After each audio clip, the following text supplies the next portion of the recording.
You don't know anything about Hi rugby, everyone, don't and you? welcome to the Gag Tennis Pod for the week. Drop goal from Happyman, Larkham. Sully and KARL with me tonight. Go through the teams Worst for press this week conference. Well done, and boys. what's on our minds. Evening, Sully. How you going? Going good, mate. I had a very busy week at work, but I'm raring to go, mate. I'm just excited about the final coming up. Going to be fantastic. KARL, black armband on from last week. How you going, Oh, mate, I'm still suffering from that. My team got knocked out in the semi-finals from a very good Chiefs team who have been coached absolutely sublimely, but it's still gutting. It still hurts, and I'm still sulking. Yes. Did you get my care package? Yeah. I think I got the middle finger bit pointing at me Yeah. more than anything else, and yeah. Thanks very much. You brought reality to it, so thank you for that. Always a pleasure, my friend. Again, everyone, thanks for your support. We had one of our best weeks last week. Please download, rate, subscribe, review, do all those sorts of things on the good platforms. Jump on YouTube, we're on there, Apple, Spotify, and all those sorts of things. So let's get into it, gents. This week, obviously, there's only one game, so we're going to dig into it a little bit as to how we think it's going to be won, we think it's going to be won, and all that. But Sully, first of all, what made you happy this week? What did you enjoy? Oh, mate, it was about 15 minutes into the Hurricanes and the Chiefs, and it was basically all over. And I realised that the Reds were just as good as the Hurricanes, I reckon, for the year. Because when the Reds played the Chiefs, it was over after 15 minutes too. So I reckon they're about the same level, the Hurricanes and the Reds. What about you? Reckon happy about the same? Oh, mate, I think the facts speak for themselves. Really, the facts do speak for themselves. Yeah, like KARL, the fact that the Reds finished sixth and the Hurricanes finished first. Yeah, that's actually a fact. So come on, guys. You're only as good as should your never last game, okay? never let the facts get in the way of rugby, my friend. No, facts Yeah. should never get in the way of a good story. As they say, no good story ever started with "I had a salad." No, but how Exactly. unlucky was that second bloody try for the Chiefs, mate? Oh, Just been a kick and mate. right in the wrong arms. Yeah, I think so. So for me, what made me happy this week is that when I look at the Chiefs in their last two games, what impresses me about both of those games is that the coaching staff have come up with a game plan that's targeted to the opposition, and it's been a smart game plan that the players have absolutely followed. And what made me happy was that we've actually got some smart coaches over here in New Zealand. We've got coaches that can look at a team, can look at an opposition, can look at their weaknesses, can design a game plan that will negate those weaknesses.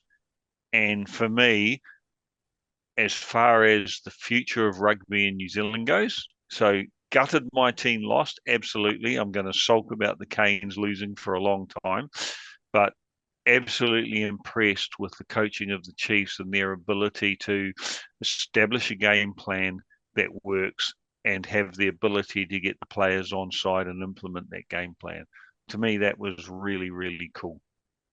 Mate, you would have said like round 10, the Canes were just looking at the teams then, Canes were unbeatable. And for them not to make the final is just incredible. Yeah, no, absolutely. To be honest, I thought the Canes tactics were shit. They did so many kicks that had no one chasing it, no one pressure on them. I don't understand where they came from. I thought the difference between the two teams was the tactics they employed on the day more than anything else. And I think that the Canes got it wrong, and it cost them the championship. It wasn't about the players. It wasn't about the ability of the players. It was, to me, the difference between the two teams and the reason the Canes lost and the Chiefs won were because the Canes tactics were shit and the Chiefs tactics were spot on. Awesome. Awesome. No, I had a great day last week out at a community game. Watched it. It was really fascinating, and the raw passion that people down at that level enjoy the game at is just makes it really cool. I was standing next to a guy who had played rugby at a very high level, and he was so into it, and it's just great to see that that's the sort of the passion that the club game can bring. So for me, it was just enjoyed that moment, and yeah, it was absolutely brilliant, absolutely brilliant. Anyway, let's get stuck in. One game for the week, gents. So it's not hard to figure out what we're going to talk mostly about today. Saturday, the Blues v the Chiefs at Eden Park. A sold-out Eden Park, so it should be good. The weather forecast I checked today is actually down to be a lot better than it was last week. For the Blues, Patrick Tuipulotu is back in the starting 15. I thought he was supposed to be out for the entire final series. It was an 8 weeks it's supposed to be. Yeah, must have, yeah, but must have been to Fiji to get the carver yeah, or something. They plug him full of those drugs, man, and they bring him back in. You know what it's like. Yes. He's been to the Waisaki Naholo carver factory. So so for the Blues, their team is Stephen Perifetta, Mark Talia, Ricky Ioane, AJ Lamb, Caleb Clark, Harry Plummer, Finlay Christie, Hoskins to Dalton Papali'i, Akedi Ioane, Sam Derry, Patrick Tuipulotu, the captain, Marcel Renata, Ricky Riccatella is the hooker, Ofa Tungafasi is the one of the props, and reserves are Kurt Eklund, Joshua Fasitua, Angus Tarval, Josh Fasitua. Hey, I was going pretty well. You're doing well, mate. I'm better than I would. Angus Tarval, Josh Baheri, Adrian Kraut, Tafua Funaki, Bryce Heem, and Cole Forbes is their team. Right. Before we go any further, I would just like to give a huge up to you, Happy. Your pronunciation and the work you've put in to learn them is outstanding. Thank you very much. Oh, man. It's not that hard, to be honest. It's not that hard. Don't say that, mate. Don't say that. I wish some of the guys who actually got paid for it would actually do the same level of effort. No, just take the credit. I'll take the W, my friend. Yeah, why do I'll I take the find it W. so hard? Fucking Scully would have fucked it up. So well done. Yeah, exactly. Exactly. And I'm part Islander. I've got no excuse. Yeah. I'm about as far away from the islands as you can be born, my friend. The Chiefs, we've got Tyrone Thompson starts at hooker for the injured All Black Samasoni Taukei'aho. The Bradley Slater is a reserve hooker despite his leg injury, leaving the field for a head knock in late in last week's game. So that could be a real problem for the Chiefs. You know, hooker is a very important position. So much of your starter play comes off good line-out ball. If you're not absolutely crisping your line out, it can really hurt you. Sean Stevenson returns and sees Daniel Rona shift to the bench. Manaki Selby Rickett comes to the bench in replacing Nataya Akoi. He's a good player. I'm surprised they've done that. Yeah, I'm actually surprised at that too, because I thought Akoi had been playing really well. Did I? But the Chiefs are obviously well coached, so let's go with them. The Chiefs team is Sean Stevenson, Emoni Narawa, Anton Leonard-Brown, Remeki Pahopi. Hoihipi. There you go. Wasn't quite up to speed with that one. Nano Satoru is and Damien McKenzie. Cortes Ramina. Ratama, yes, there we go. Wallace Satiti, who did have a big game last week. Luke Jacobson is the captain. Then we got the yellow card magnet, Sampeni Final, Tupo Vai, Jimmy Tupo, George Dwyer, Tyrone Thompson, Aidan Ross, Gold Coast's finest. The reserves are Bradley Slater, Jared Prophet, Ruben O'Neill, Manaki Selby Arekit, Simon Parker, Xavier Rowe, Quinton Tupaya, and Daniel Rona. The referee is Nick Berry, and the assistants are Jordan Way and Damon Murphy. There's all your Aussies. Aussie, Yes. Aussie, Aussie. Well, we had to get 4 or 5 in the game, so there you go. Yeah. Let's go straight to Sully and see what he thinks. It's a hard one, isn't it? Like you can't, like Patrick Tuipulotu, he can't be. What is he like? 70%, 80%? Like he can't be. He can't be. He's got to be on painkillers and taped his knee together. But the same got to be said to like Tyron Thompson hasn't started all year as hooker for the Chiefs, and Bradley Slater was running around on one leg for how long in that game last week. I'm surprised he's playing it all as well. So there's some key positions in both teams that, to me, could backfire on both for both teams, and it's a bit of a worry to me. The Blues power game, and you've got the difference in styles as well. The Blues power game, they keep things tight. They run everything, well, most things within 5 meters of their ruck and maul, while the Chiefs run things a lot wider, probably one of the widest teams in the competition. So there's a clash in styles. Yeah, it's a hard one to pick. I mean, I'm leaning towards the Blues. I like the power game that they come through. I like the way the Vern Cotter coaches them. Yeah, I think I'm leaning towards the Blues. But if Tuipulotu goes down within the first half hour, that could be problems for them. Yeah, I'm not. Yeah, that's where I'm at. Yeah, Carl, thoughts? Blues by 15. I think that the smart thing about the Chiefs and the thing they've been able to do all year is that they've got or certainly in the semi-finals and quarterfinals, is that they've got some really smart coaches who have been able to come up with a game plan that nullifies the strengths of the opposition and expands their own. But I don't think they're going to be able to do that against the Blues. I think that the Blues. I think the Blues are. I think the Blues are actually a really good team in that I'd say they're a complete team. They've got their weaknesses, don't get me wrong. I don't think, obviously, the two Ioanis are shit as far as I'm concerned, but I'm a bias, and I've said that all year, so I'm not going to change that now. I think that Rico Ioane is a problem for the Blues because he doesn't provide what Talia, Clark, and Perifotto need to actually play really, really well, because he doesn't know how to create the space that they need.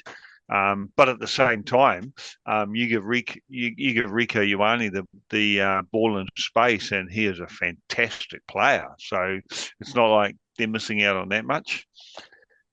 I think that what the Blues have done all year is that power forward play. I don't think that will change. And I think that while the Chiefs will come up with a game plan to try and counter that, I just don't think they're going to be successful at it because the Blues are just so good at it. So I think the Blues are going to win this by 15 points. Yeah, I'm going to be the contrarian. I'm going to take the Chiefs. Yay, we've got one. Well done. No. I'm going to take the Chiefs for a couple of reasons. One, I think they've just really hit a strong vein of form coming into the finals. The job they did on the Reds was fantastic. They put away a very, very, very strong Canes team last week, and they just, and it's going to be a dry track as well. Like the weather forecast is actually pretty good. So I think if it was wet and miserable like it was last week, then the Blues would do to Chiefs what they did to the Brumbies. For as dominant as the Blues were last week, they only won by 14 points, and that, to be honest, was won by 14 points. Hang on That's a two moment. converted tries. No, yeah, but but to be honest, that was the Brumbies' fault for not handling their business in terms of their kick receipt. They gave up 2 tries in kick receipt. That's the difference in the game. Realistically, play to play all through, I thought the Brumbies were pretty good, and the Brumbies lost their loose head prop and one of their back rowers, in the warm up, and I think on the day of the game. So they were pretty disrupted and only got past them by a bit, by a little bit, not as much as they probably should have. The Chiefs are just hitting it that vein of form, and with a good clean track, I just see Damien McKenzie having a bit of a chance to prove himself to take the All Black 10 spot, which will make you even happier. So, yeah, it'll be interesting to see where Foster go, not Foster, bloody Razor goes with that. I look, Damien McKenzie is playing well this year. Don't get me wrong. I think he's having probably one of the best years he's had as a 10, but I still see him better at the back, because I think at the back he can see where the space is developing, and then he can move forward when he needs to.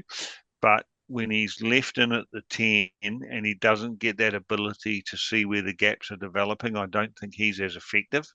But it'll be interesting to see. I mean, we'll see how it goes when Razor picks his team in the next week or so. Yeah, but he can play 10 and still come from the back from kicks.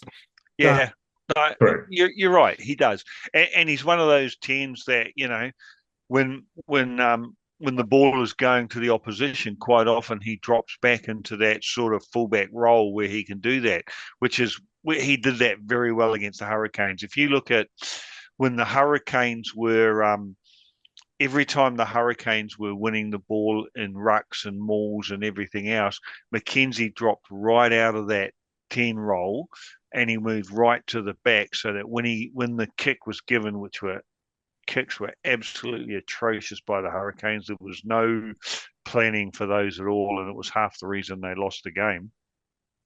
But he was there in a position to actually take advantage of what he saw from the back, and I think that's one of his best attributes. He can see what's developing in a way that so many other players can't, and then when he's at the back, he can take advantage of it.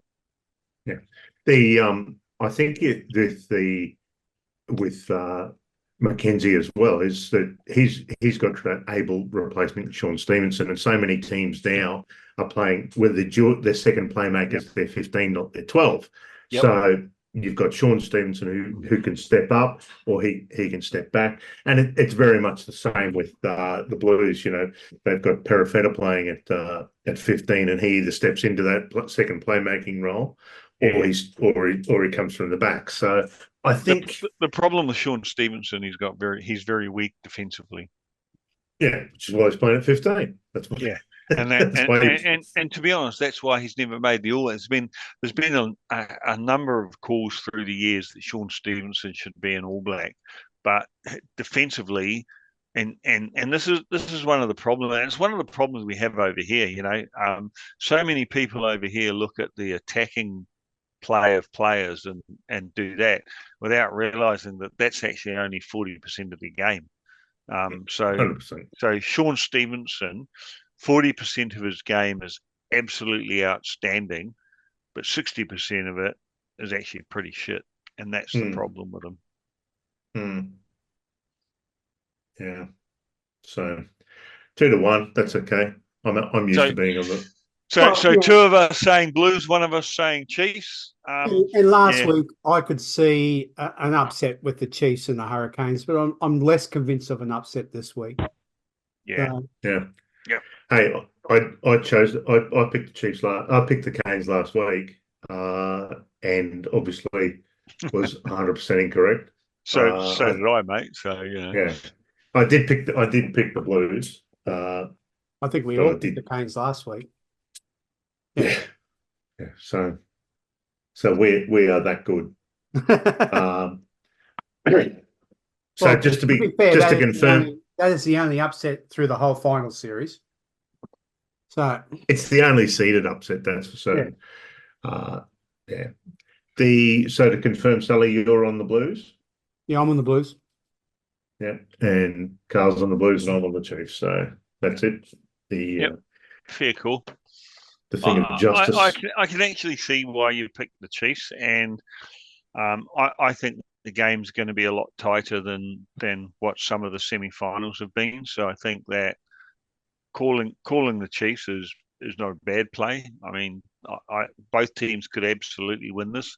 Although, to be fair, I'm a huge believer in that any team can win on the day if they get a couple of bounces of the ball right, the players make a couple of good decisions at the right time, the fucking referee makes decisions that helps them, then any team can win. So I think the Blues will win this, but absolutely the Chiefs could if things go their way. Yeah, I just think if you look at which team has the biggest, a lot of the time it's which team has the biggest potential spark in them. I think the Chiefs have got the bigger potential spark in their game. No, it's a fair call. That's absolutely a fair call. Yeah. If it was hosing it down with rain, I'm on the Blues. Don't get me wrong. I think their physical game is just next level in this competition. The way they've used their forwards this year has been absolutely outstanding. They have really developed a power game in their forwards that, to be honest, the Springboks would struggle against their forward play. So they have done really well in that part of their game. Yeah. It is. I 100% agree. Their power game is unbelievable. It is a different conversation about just how they're going through. In my view, at the moment, they're going through the ruck too far. They're not, and they're getting away with that. And fair play to them, but that's just that thing of they're going through the ruck too far, and it makes it very hard to fold around. But that's awesome. To be honest, I reckon Jacobson from the Chiefs is the worst on that. I think he better watch himself, to be honest. If he was playing club rugby when I was playing club rugby and he was taking players out like he did against the Canes and the Reds, he would either get penalised or he'd been put in hospital because he would get a smack in the head. Yes. If I was playing against a guy like Jacobson and he was taking me out, that guy would get the fucking biggest smack in the head that he's ever had, because there's no way I'd put up with it if a ref wasn't going to do it. But and you get 4 to 6 on the sideline. No, because when I was playing, we got away with that shit. Correct. That's what I'm saying. These days you get 4 20 to 6 years ago, mate. 20 years Yeah. ago, the referee would turn around and say, "Mate, you deserve that," and he'd probably give me a handshake and carry on. It's only these days you can't do that. Exactly. Obviously, with only one game for the week, we're going to move on to something a little bit different, just to back end the pod for the week. We're just going to go quickly run through the Australian teams a bit before we get away with internationals and all that sort of stuff that'll occupy our minds, and just do a little bit of a quick dive, quick review as to where we thought the relative teams were, what our expectations, and give them a mark out of 10. And it's not out of what their results were, but it's what our expectations of where their results would be. So, for example, the Brumbies, and I'll kick it away. The Brumbies, for mine, I gave them an 8 out of 10. Obviously, didn't make the finals, but they played. Carl's joking because I gave an Australian team a good number, but they played 15 games for the year, only lost 3. They really took care of their business.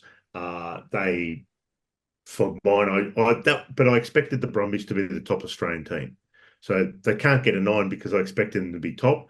They didn't finish off their business by getting to the grand final. Otherwise, they'd still be in it. We'd probably give them a 9. I think they got an 8. Their set piece faltered a little bit late in the year, which is a bit of a concern. So maybe their set piece was a legacy coming from last season, with Dan Palmer and so forth leaving them. I gave them an 8. I thought they should have finished top of the Australian teams. They made it to a semi-final. Any team that makes it to a semi-final realistically, they're a good or a bad game away from making the final. So I gave the Brumbies an 8. What do you think, Sully? Oh, mate, I think I'd go a little bit lower. I think they're stuck with a system that puts them in that position every year without giving them something to go to the next level. They just need something to get them a bit higher. I think I'd give them a 7. I think, yeah, they played 15 games with is it 16 with the quarter and the semi they played, and so they won 11 games 11 games. So they won 12 for the season. They won a quarter. Yeah, so everyone played 14. Obviously, the Brumbies they played 16. So they went 16 games, 3 losses. Yeah, 12 wins, 3 losses. They were 11 from 14. 13 games, 3 losses. Sorry. 13 wins, 3 losses because they won their first quarter.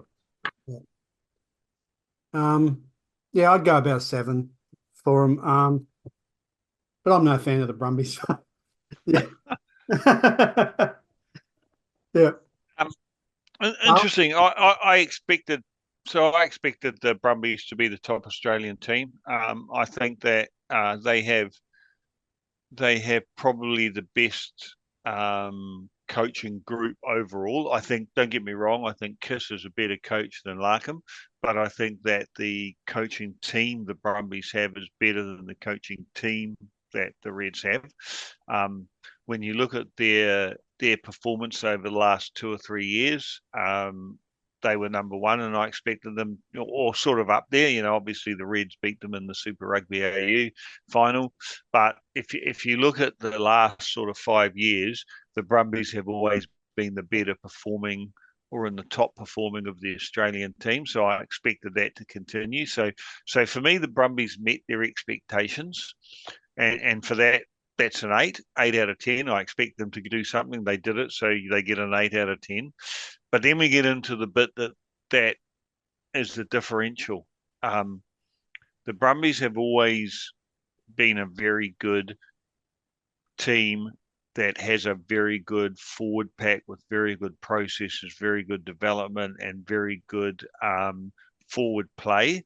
And this year, they won through their backs, not through their forwards. Their forwards have actually been pretty disappointing this year. Their scrum has been atrocious.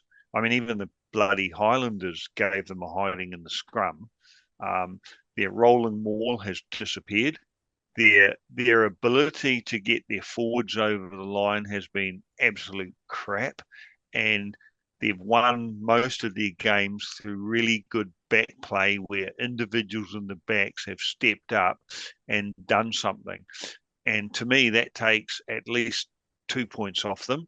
So I'm only going to give them a 6 because I think that they got to where they were through individual brilliance of certain players, not through team play. And because of that, they lost 2 points. So to me, they're only a 6 out of 10. Yeah, it was interesting, Carl, that you gave them credit for their coaching, but yeah, coaches, they had new forward coaches this year. So yeah, explain. I think their key. I think their coach, line-out coach. Yep, the ruck and ball coach. And hey, valid point. So maybe I was giving the coaching team too much benefits because that's what let them down. Fair point, mate. Yeah, I take it all back. The coaches are shit. Yeah. Right. Next team in, obviously, 2 people here are quite invested in this one. The Reds overall played 15, won 7, lost 8. I'll go first. I thought I gave the Reds a 7. I thought they probably overachieved compared to where I thought they'd finish this year. They finished 8th last year. They finished 5th this year. Their biggest issue was they played to the level of their opposition. They had they beat the Chiefs. Then they had a narrow loss to the Canes. They had a narrow loss to the Blues, but then they also had a narrow loss to the Force and a narrow loss to the Moana, which really hurt them. Otherwise, they'd have finished fourth, and I think in a home semi, they probably could have beaten the Chiefs. That's just my opinion. So I think I gave them a 7 because I thought they overachieved. They played really well. They need to learn how to play when the opposition slows down their ball a little bit. But I was really happy as a Reds fan, really happy with how they finished. If someone had said to me, "You'll finish fifth for the year and then get knocked out in the quarters," I'd go, "You know what? At the start of the year, I would have taken it." And I think it's important to recognise, to be realistic about where your team actually is. Sometimes you're not playing for the whole prize. Sully, what do you think? It's a hard one for me because it's a brand new coaching team in every position. So for a brand new coaching team to come in and come away with, is it 2 or 3 more wins for the season than the long-term coaching team that was there before, is a brilliant effort. But to think that we were like within minutes of winning against the Chiefs and within inches of winning against the Blues, when I think it was the Blues, when Vunivalu didn't put the bloody ball down properly. And Blues, and then just throwing away games against the Forza Moana. I mean, just imagine if we'd picked up half of those 4 games. I mean, we were easily fourth. If we picked up all of them, we were top of. We're up near the top of the ladder. I mean, This is a game. This is a season of what ifs. So it's yeah. There's other problems. There's structural problems in the Reds in size. Like, there's such a small team. I looked at after we got bashed by the Canes. I had a look at some sizes. Like I compared Josh Fluke to Anton Leonard-Brown. Anton Leonard-Brown is an inch taller than Josh Fluke and 12 kilos. And I know you can't compare, weights on the internet for players, but about 12 kilos heavier. And I'm thinking, and it pretty much goes along the whole team. They're a light team, so there needs to be, there's structurally things that need to be improved with the Reds as well. But there obviously wasn't time to do that with this coaching team. So I'm going to go a 6. They could have done so much better. You're harsh, man. Well, I'm going. It was a good season, and we should be happy. I'm very happy with the season, but I just think, man, it could have been so much more. And I think that's the problem we run into when we look at what our expectations. If I looked at fifth before the season, I would have been ecstatic. Yes. Yeah. Back now. And so for me, when I look at judging the Reds, I think before the season, if someone had told me they would have got 5th, they would have beaten some of those teams. They would have lost by 1 or 2 points with some really good play, but a little bit in the end, I would have said, I'd be happy with that. So I'm actually giving the Reds an 8 out of 10 because I think that whilst they had, Karl. You're really good judge of teams, Karl. Yeah, thanks, mate. So whilst I agree with you on the things that went wrong, I actually think when I look at the Reds, I think more went right than wrong. Yeah. The things that went wrong were little things. And I think that with the coaching team they've got, with the way Kiss is developing players, my only problem I have with the Reds at the moment, and it's going to upset some people, is why in the hell are they still bringing Vunivalu into the team? It was the one aspect of the Reds that I couldn't get my head around. Well, I can understand it. No, don't get me wrong. I'll give you my theory, okay? Yeah. So there's three big body backs in the Reds. There's Vunivalu, there's Pataya, and there's Henry. Yep. Pataya and Henry are both injured, so the only other big body back you got is Vunivalu. So he's the only one up around 100 kilos. Yep. And they thought they needed some weight. And in the last 3 years, he's done nothing to Yes. demonstrate that he belongs there. So I don't agree with that whatsoever. If that was the reason, then that would drop my score for the Reds down to 2. Because if they're that fucking stupid that they're going to call on a useless player just because he's got a big body, then they don't deserve the points. I missed one. Who's the other one? Happy, the other big. I don't care. You pick players because of the effect they have on the game. Yeah. I understand the reasoning behind size and everything else, but that to me, James by picking him. Yeah, that's a third. If you have two players who are performing equally well and one's bigger, go for the bigger player. Absolutely, don't care. I agree with that, but you pick players for the effect they have on the game, and I could never understand anything that demonstrated why Vunivalu should be anything other than a rugby club player. Yeah. And that was my biggest issue with the Reds. But when I look back at my expectations at the start of the season, where I thought they would be and where they ended up, they get an 8 out of 10 because they performed really, really well, and they did really, really well in some crucial games. But even when they did pick him, he didn't play that role as the big body back. He didn't do crash ball. He didn't. No, shit. Yeah. Shouldn't. I don't think he's good enough to play club level fucking senior first. Don't get me wrong. As soon as he came on the field, they started running attack down his. Oh, mate! If I was a coach who was playing against the Reds and I knew Vunivalu was playing, then I would put all of my attack down his wing because I'd know I'd get fucking 6 tries in a game out of him. Anyway, moving on. There you go. Happy, tell me. Going to your favourite rant, mate.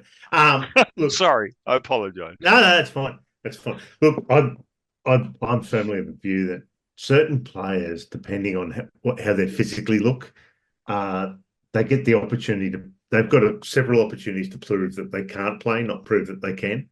Whereas if you're a bit goofy looking or not quite big enough, or a bit too tall and thin, or whatever it is, you've got to prove that you can play, not prove that you can't. So, we've all seen the guys who turn up and you go, oh my God, this guy's amazing. He's second row, he's 6'8", built like a brick outhouse, body like an Adonis, but he can't play rugby. So, but he's got 3 games to figure out the show. Anyway, moving on. The Rebels finished the season. They would have played 15 games. They won 5, ended up losing 10. Finished 8th.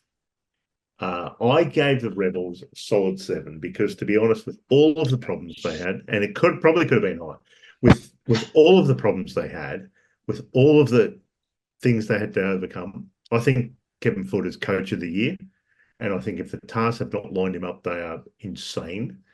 The Rebels were clearly building something, clearly unsustainable, but building something. But the fact that those guys managed to stick together and play through the whole season and play it out to the very end and play a very, very solid first half of the final against the Canes is a testament to their players. I thought they'd finish worse than 8th.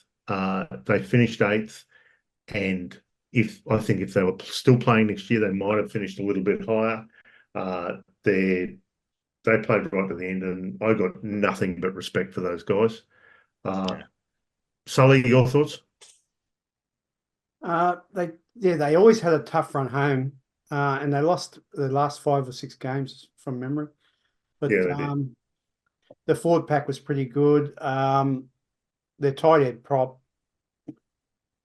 I'm not going to talk about it. But don't even worry about that. But the other tight head prop was pretty good.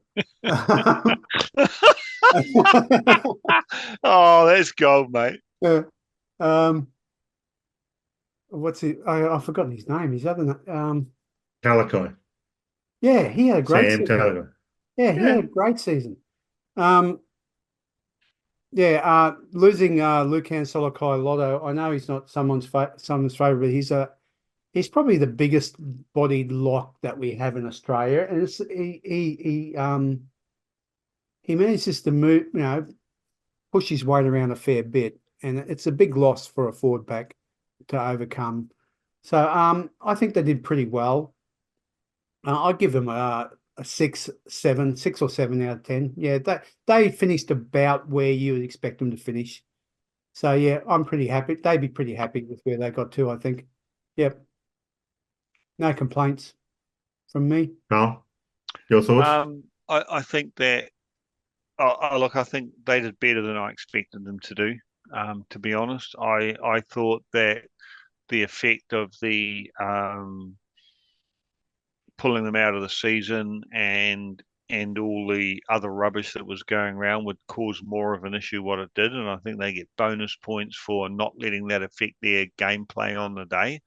I think I agree with Sully. I think that Foot did an absolutely brilliant job with keeping them focused, and it will be really interesting when he goes. I'm going to say when because I think he will. When he goes to the Tars next year, whether he goes as the head coach or whether he's just part of the team, it'll be interesting to see how that affects the abysmal performance by the Tars.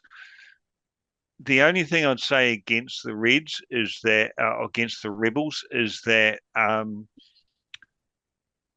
they stepped up over emotion, but they didn't step up over tactics and gameplay, and I think that's what let them down.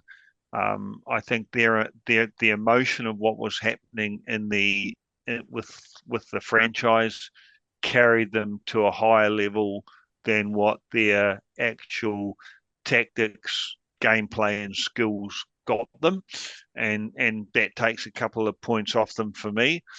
I I I think a 7 is probably a pretty good score for them, because they stepped up in areas where I didn't expect. They got further in the competition than I expected them to get. But I think that they relied on emotion more than rugby play to get them there, and that's not a sustainable option over the long term. It's not going to matter to them because there isn't a long term for them. But I think that if you are coaching a team and you're using emotion as your process for moving forward, that has a very short term effect. It's not sustainable and it won't keep you up there for a long time. And to me, that knocks them down. So yeah, I'll give them a 7, but I think it's a 7 that ties into what's happened to the franchise more than anything else. Yeah. Yeah, I just think relative to where it could have gone, they could have just have fallen in a big, big heap. Yeah. And I think, and that testament to the people involved that they didn't. Next one along the force. 14 games, 4 wins, 10 losses, minus 132 on points. I give them, look, it's about where I expected them to be. I'm probably a little bit below, to be honest. I'll give them a 4. They could have gone a bit better. They had some injury issues, which a lot of teams down the bottom did. The Satyrs probably being the most extreme example. But I think the force are building along. Naturally, from my perspective, I think bringing Curtin Beale in was a poor choice and a poor reflection on their potential culture going forward. But they put a lot of building blocks in place. They're building for next year. I see them being the big improver next year, but I think you can't give them more than a 4. They finished about where I expected, and maybe a little bit worse. I could see them maybe have made the 8 under, if you'd squinted hard, but realistically, they need to be better. Nah, 2. 2. They made some really dumb decisions in their recruitment, their game plan, the way they move players around in the field, and they seem to sit there relying on, I don't need to do anything because Twiggy will give me money, and so we'll keep moving forward. And I'm sorry, but they are no more than a 2 in my eyes. I think they have had a very, very poor season. I think they have made some incredibly dumb decisions, both in recruitment and in game plan that have pulled them down. They funnily enough, and I don't like saying this from a number of reasons, but I actually thought Nick White has been better at the Force than he ever was at the Brumbies. But I still think he's a dick. And he's a halfback, mate. He's meant to be. yeah, all halfbacks are dicks. Yeah, absolutely. But I think his play, his passing, and his distribution has been a hell of a lot better this year than what it's been in the past. But I don't think they've done anything with it. I think that they've made some really, really poor choices that have led them to where they are. And I'm not going to give them more than a 2. Sully, thoughts? Yeah, I'm not going to. I expected them to do better than they would, to do better than they did. I expected them to be a bit higher up the table, actually. So they've got some good players. Their travelling was atrocious. Yeah, That's an sorry, guys. That's an excuse. These guys jump in friggin' business class and they get, sleep on the way and they get days before a game. And no, I'm sorry. I don't agree that the travel is an issue. I think it's a good excuse, but I don't think it's a reason. well, that's what I'm saying. Like, they were a much better team at home than they were away. So that's what I don't get. Like, it's so why were they so much better at home? So Maturity piece, I think. sorry. Mature teams travel. It's a maturity piece. Mature teams. Yeah, travel absolutely. well. Yeah. Yeah. Traveling is used as an excuse, which I think is actually wrong. I mean, even when they fly to New Zealand, they fly from Perth to Sydney. They have a couple of hours stopover. They sit down in the bar. They have a couple of beers. They jump on the plane. They fly to New Zealand. They have a day's rest, and then they start training before the game. And come on, get over it, guys. You're professional fucking rugby players. I can see your point to some extent, but I did note last year, I can't speak to this year, but last year the Force did have to go from Perth to Invercargill, which apparently is 24 hours on a plane. It's in plain speak, it's as far as Europe. So Mate, look, I had to go to Canada once when I was in the army, and it was 48 hours from the time I left Canberra to the time I landed in Toronto. There was 48 hours of travel, and I went straight into the conference, and it was fine. Harder than the fuck up. Oh, yeah. Let's face it. They are in one of the remotest cities in the world, and they need to get used to it. Yeah. Absolutely. I don't disagree. I don't disagree at all. But it is sometimes things are reasons, sometimes they're facts. I think they're. I love that. That's a great comment. Sometimes things are reasons, and sometimes they're fact. Well done, Happyman. Yes, I know. Look, I think shouldn't have done better. I think they've got a lot of building blocks in place to do better. Next year will be a big year for them. I think if Cron doesn't get them further along next year, he could be in a bit of strife. They need to stop relying on Twiggy. They need to develop some. No, not at all. No. I know some of the background. I know some of the background of players over there and all the things they've got and all the process they put in place. They are doing everything really, really well. Okay, and cool. If they stay the course, hear me now, believe me later, they will be very, very good. All right. When it happens, I'll believe you, my friend. And a lot of the things they're doing are building into building a really good structure where they will start to generate their own players. So, all right, that's good to hear. Let's hope it works out. Everyone, it's easy to take the knife and stick it in the Twiggy and do all this sort of stuff. but I can talk some stuff to offline. But yeah, they are putting some stuff in place. It's really, really good. Awesome. I really do like what they're doing. Cool. Let's get on to people who we all hate. Anyway, The Waratahs. I think they Sorry, should have done better, and I would only give them a 3 or 4. Yeah, I'm only expected giving them more a 2. out of the Force this year. Yep. So I'm with you, man. Yeah. Okay, let's get on to something we can all agree about. How shit were the Waratahs? Now, the Tars. Let's touch on the Tars. 2 wins, 12 losses. They were pretty average all year. I'd just like to throw in before we start, Hoss, I'm sorry. Yes, let's get the knives out. Look, in their defence, and at the very, very start of the year, I went on a trip to Roma. Great little rugby trip. If you get the chance next year, go to Narrabri to see the pre-season game between the Tars and the Reds. I went to Rome this year. Fantastic, great night. I actually loved your post on that, mate. That was awesome. Yeah, great night. It's the thing rugby does better than anything else. But I said at the time I thought they'd struggle with speed because the Reds came out of the blocks and they were quick and they played quick all year. And Tars did struggle, and they were 30 points down at halftime, and their season didn't really get a lot better. I mean, they only beat the Chiefs twice, and lost to everyone else. Sorry, the Crusaders, you mean?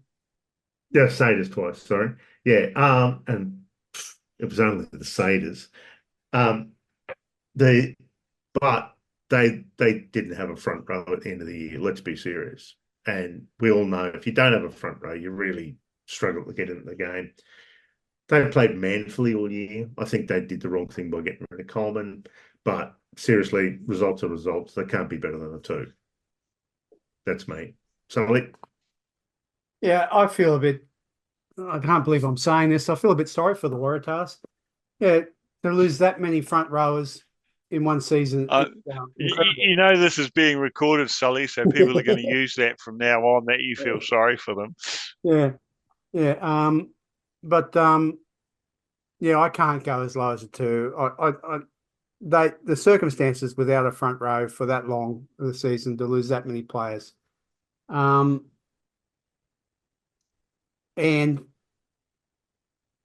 with the back line, to keep picking the same players with fly half, and there were some things structurally wrong with their back line, and they didn't have enough, I don't know, spark, initiative. I don't know what the word is I'm looking for, but I'm going to go about the same as the Force, 3 and 4.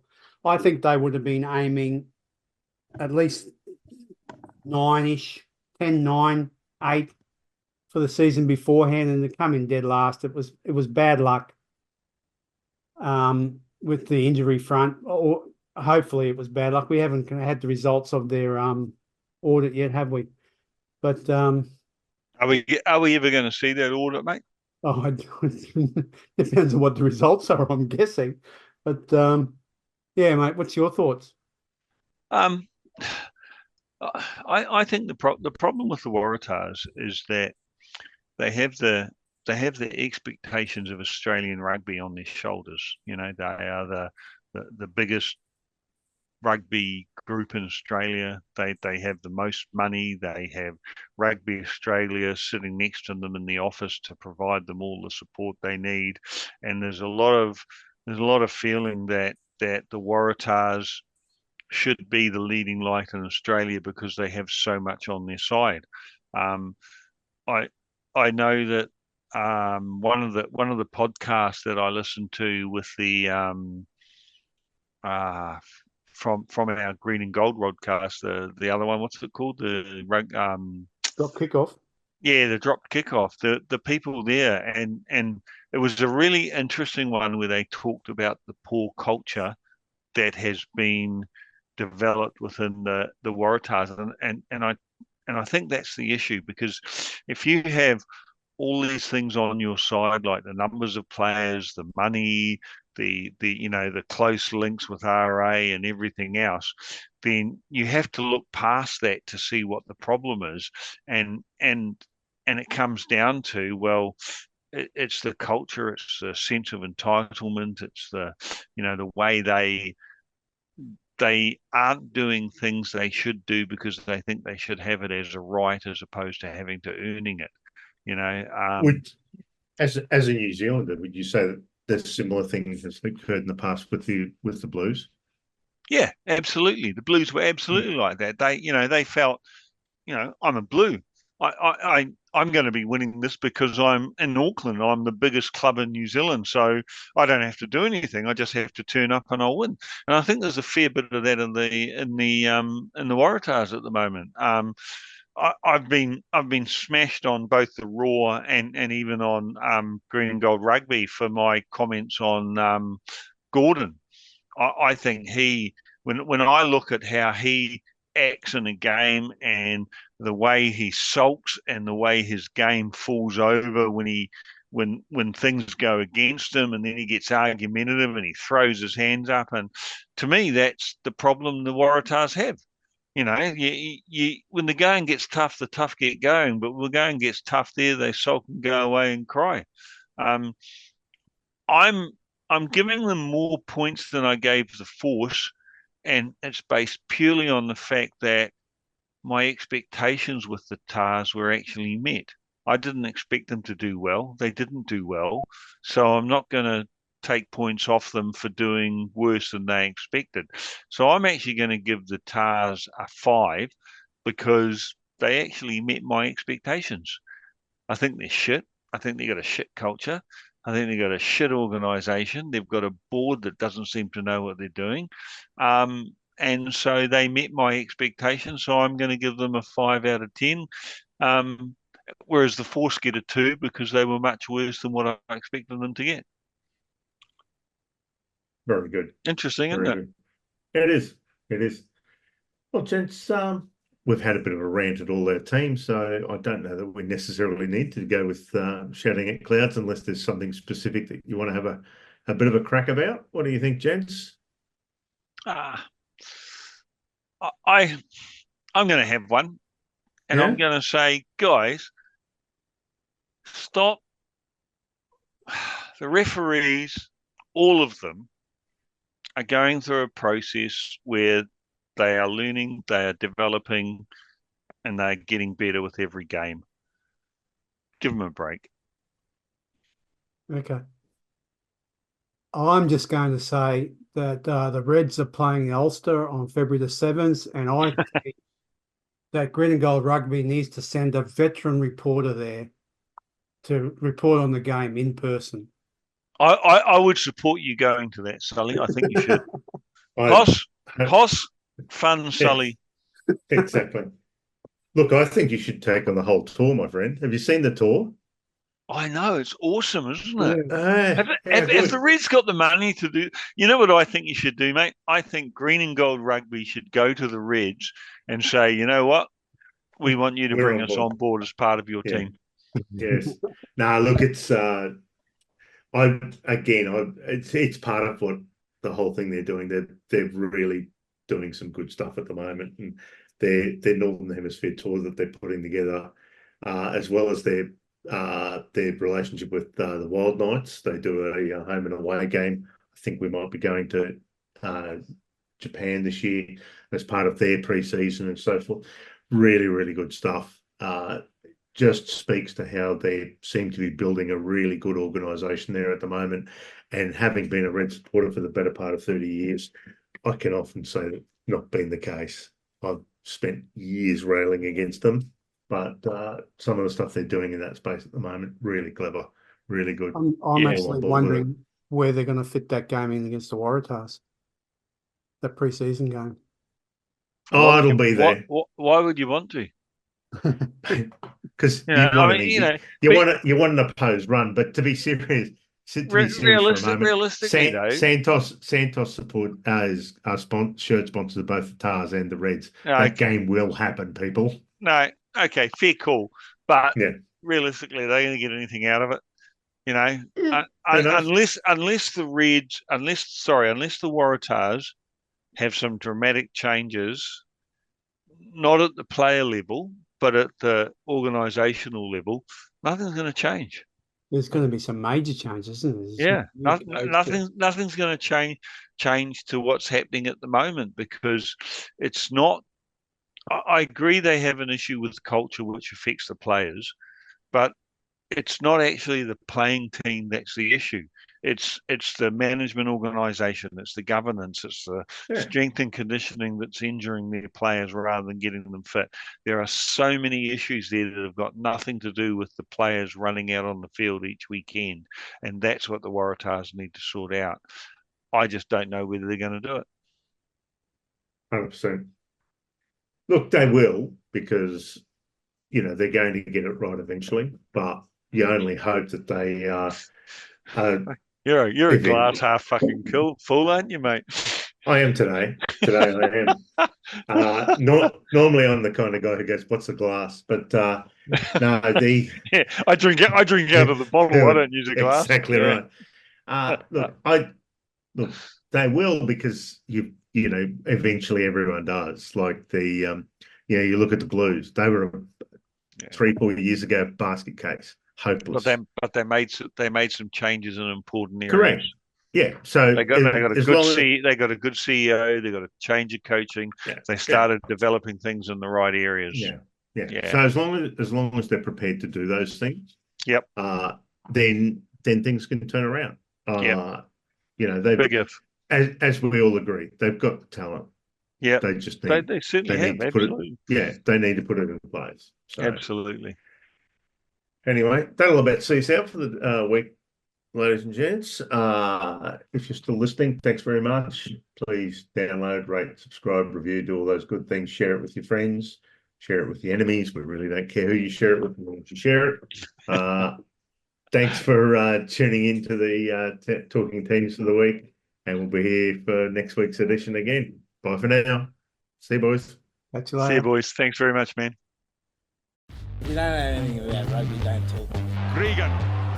Drop goal from Larkham. Australian 3-4. They've got the advantage. Worst press conference. Well done, boys.